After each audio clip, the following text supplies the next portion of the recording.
So really nicely done, and I have a number of questions, I suppose, but I would just start by thinking about this idea of interface. When you were showing the three-dimensional interfacing, that you were using the sort of isomorphic view or something like this.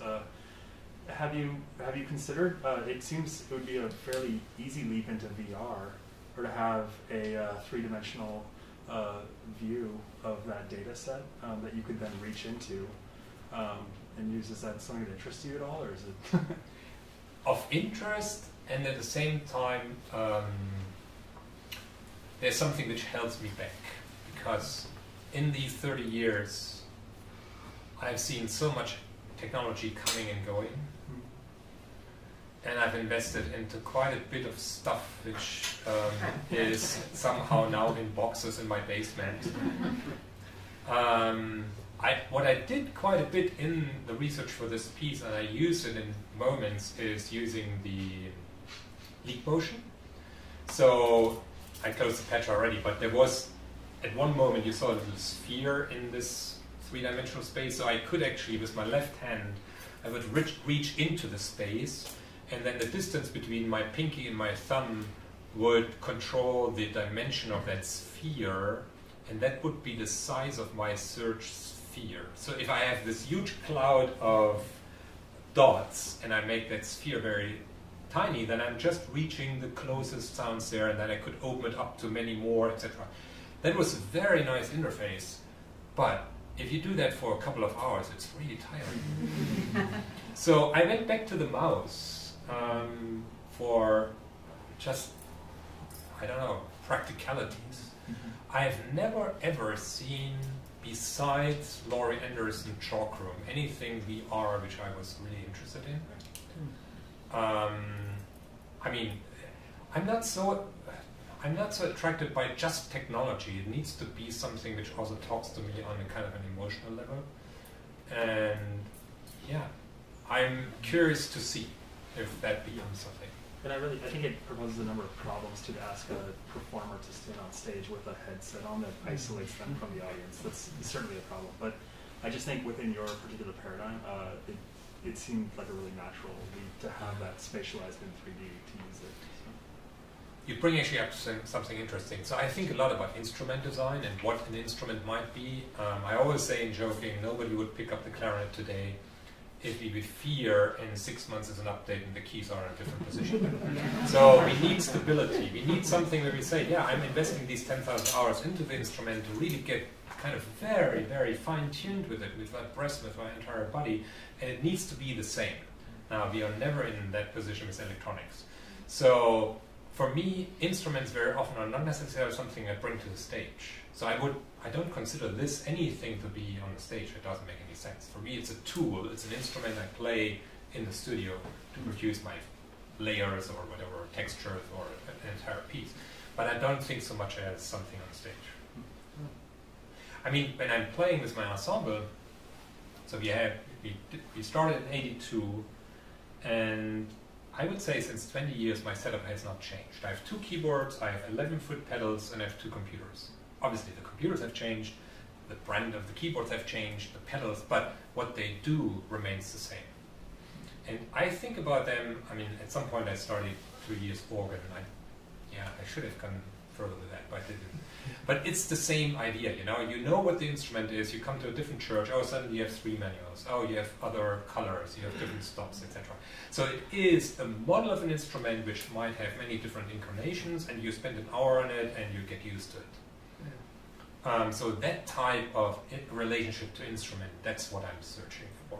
So when I'm on my setup with my 2 computers and my foot pedals, I know exactly which foot pedal is doing what, and I don't have to think about it. And so to get to something where I can play closed-eyed as my cellist does, and we really go into this kind of very different listening quality, that's really something where you need this instrument to be kind of part of your everyday experience. Yeah. Sorry. Good. I have sort of a bit of a verbose question on your aesthetic praxis with your acousmatic works.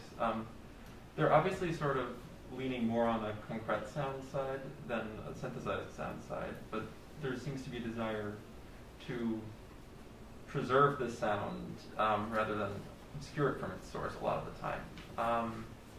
To my ear at least to an extent, less than like classical shape fair. Like I want the sound to be completely obfuscated. So my question on that is, how do you engage then with this sort of like, it's less of a semiotics and like a semiology or a symbology of these very tactile sounds that have a preserved identity in like a physical reality, which are then, although severed in the electronic space, still, so they're severed from their source, but they maintain their identity with their source, if that sort of makes sense. How do you engage it makes with total sense. I think that is exactly what my music explores. So I always think about proximities and I guess different incarnations of something we know. And there are pieces on my catalog, and you will hear one tonight, which are totally electronic. Where there's no relationship to any world object. But the majority of my pieces take some objects and transform them into something different. And there is, I don't know, since I grew up also in the theater, so at some point I was studying theater, and this relationship to acting, to an agent on stage representing something, that's very clear in my mind. And also when I'm composing, there are always these kind of, not necessarily that I see a person, but I see this is a sonic agent and that plays a certain role in the piece. So I have this image of taking the audience by their hand and asking them to trust me. And when they get this handshake, then I can then take them into some other world. But there needs to be this handshake, and this handshake very often happens. So it's some plausibility of, okay, they can relate to what they're hearing. And then everybody will make up their own story. I mean, that's the beauty of this music, where you can interpret into it what you want. All these discussions about what acousmatic music is or musique concrète, etc. and all this, I mean, that's history now. You know, I'm not concerned with that. That is 60 years ago or 80 years ago. I don't care. I don't need these shoe boxes where someone says, "Oh, you belong to this category or to that category." I think we have gained the freedom to just make music.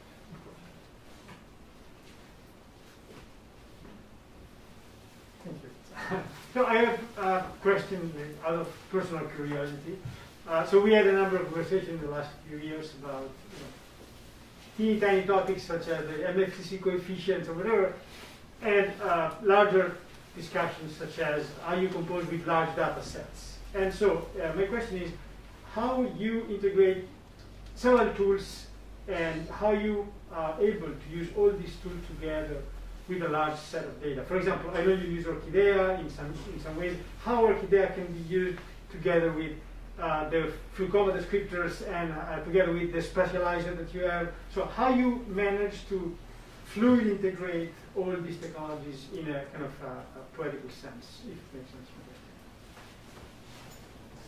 I don't know. I don't see that there's a huge difference. Each tool has a particular expressive potential. So if, let's say you get a free commission where it's not a particular ensemble and you are to pick the instruments you write for. Let's say you take a countertenor, an oboe, and a bass drum. I mean, you choose them for something very specific. It's not because this ensemble exists already, but you say, okay, I really want to do something with these colors and with their potential. Now that's the same as our tool set. A certain tool set, a certain thing you have developed, or a certain tool library which exists and you learn and you integrate into your workflow gives you certain possibilities. And you just navigate them and try to compose, hopefully. And I guess in an ideal world we would spend a lot of time learning all those tools really in depth and starting tweaking them. I like all those tools which give me some ability to change them better than the kind of the black box method where you have 5 dials and it does what it does. I'm not so interested in. Yeah, my question actually comes from the fact that Orchidea is meant to generate scores, but you use it to generate sounds. So Yes. it's kind of a hacking way of around that. So makes sense? Yeah. So, Yeah, I'm always interested in the hacking. Okay, so let me put it this way. That's probably also just the way I was brought up in this medium. So I come from East Germany, so we didn't have any kind of technology easily available. I met this musician, he had in Synthi E, this kind of AKS, and I didn't have a tape machine for years. So I would take cassette tapes and slice them, you know, open the chassis, cut, glue it together, put it back in, put it in the recorder, listen to it, etc. So kind of this fight against technology has been ongoing. But it is through this struggle, through this resistance of the technology, not doing what I want right away, that the majority of my musical ideas emerge. I need this resistance. I need to find this way where I put my hammer and say I break it here, and then I just solder 2 new cables on it and it does something different. And so then, yeah, I mean, I've written some sections of a piece. I mean, I wrote this violin concerto last year where a lot of the ensemble part is actually based on Orchidea, I mean, using sounds and then orchestrating them. But that is a pretty straightforward use case. That there's no much surprise to it. I mean, I told you a little bit what I did then because I didn't like some of the segmentation and found some workarounds there. So I think as long as I feel that it is still some material which can be molded. I'm also a huge fan of pottery, so I'm doing a lot of pottery. So I'm sitting on the wheel and having this 5 pound of clay in front of you and trying to shape it into some direction, and you have an exact idea of what you want, and it never comes out like you want. It has just its own life, and then it drives yourself into this shape and says, wow, that's beautiful. I hope it doesn't collapse. That's composing. You know, you drive it in a certain direction and you hope it doesn't collapse. And then it's ready. So sorry, I'm coping out of your question, but there's not a good answer to this. I think you learn. I got your answer that way. Yeah, you learn some tools and you see to what extent can they be actually useful in your workflow. And then you learn, oh, I can probably also tweak it this way and that way. And then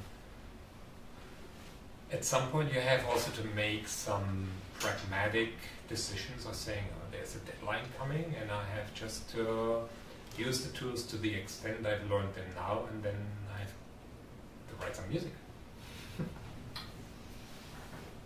Thank you very much. I guess we have time for another question, and then we can, yeah, sure. Oh, hi. I'll stand so you can see me. Hi. So I really appreciated the different kinds of like spatializations, and I found that very intriguing. But I also noticed kind of a thread of time in throughout your work and your explanations, and it seems to me that there is a multi-temporal aspect to your work, but not exactly in a chronological way, right? It's when you're talking about the train going or the woman walking by, it's like you're experiencing this multi-temporal moment, which is bizarre, right? Because moment is a part of like a past and a future, and you're in this point, but actually with your work, we're experiencing the past, the future, and the moment all at the same time, and your work is kind of challenging that notion of time. So I'm curious to know what time plays, or what role time plays in your work. Well, thank you. This is one of the nicest questions I had in a while. Yeah, that's really the core of what I'm thinking. Let me give you a very strange answer to this. When you're writing a concert piece, we have an image, okay, it's an 80-minute piece, and I'm shaping the experience of the audience through that time window, hoping that I'm writing for someone who stays for the entire duration of the piece. And then I have done a few sound installations or sound sculpture work where you have no idea when someone actually enters the space and how long they stay. So I was really forced with this question of shaping time when I first thought about someone where the person has the freedom to come and go. And I still wanted to be kind of a shaped temporal experience. So that was the work I did in 2009 in a large church in Montreal. And they asked me for a 4-hour piece. It would run every day 4 hours. And I thought, well, that's too much. I mean, I can't do 4 hours. So I actually composed 2 hours, and they would repeat once every day. And then I thought, okay, so in this space, which is really something that has a lot of reverb, and it invites the audience into something about slowness. So I was thinking a lot about slowness. What is slowness?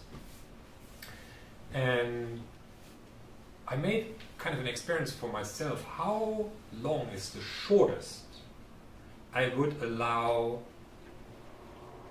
someone to be in here and still getting something out of it? I mean, if someone pokes in and leaves, I mean, I can't compose for that person. But so how long is the shortest? So the shortest was for me somewhere between around 15 minutes, which is not very short, but if you want to go into slowness, 15 minutes is not that much.